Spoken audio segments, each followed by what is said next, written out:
আসসালামু আলাইকুম, সবাই কেমন আছেন? আশা করি সবাই অনেক ভালো আছেন। আজকে আমরা গণিত অলিম্পিয়াডে আসা খুবই ছোট্ট একটা সমস্যার সমাধান করব। এই সমস্যাটা পোল্যান্ড ম্যাথ অলিম্পিয়াডে এসেছিল।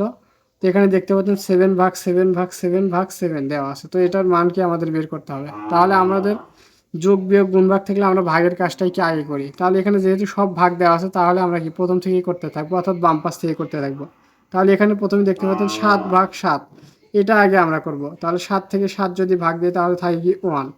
এরপর ভাগ চিহ্ন আছে, ভাগ চিহ্ন দিয়ে কত দিব? 7।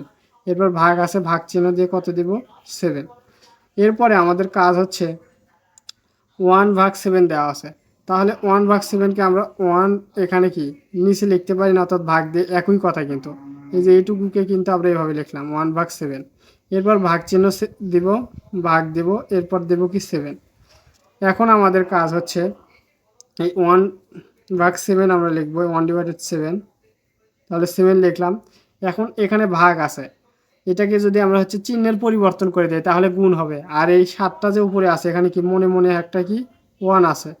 তাহলে এটা যদি গুণ করি তাহলে 1টা কি উপরে আসবে, 7টা কি নিচে যাবে। তাহলে আমরা চিহ্নের পরিবর্তন করে দিলাম, গুণ দিলাম, ভাগ ছিল গুণ দিলাম, দিয়ে উপরে 1 আসবে আর নিচে কি 7 যাবে। ঠিক আছে, এখন আমাদের কাজটা হচ্ছে গুণ করে দেওয়া। 1 আর 1 গুণ করে কত? একই হয়, অর্থাৎ 1ই হয়। আর হচ্ছে 7 সাথে কত? 49। 7 সাথে কত? 49। তাহলে এটাই কিন্তু আমাদের হচ্ছে অ্যান্সার। আশা করি সবাই বুঝতে পারছেন। সবাই ভালো থাকবেন। আজকে এখানেই শেষ করছি। আসসালামু আলাইকুম।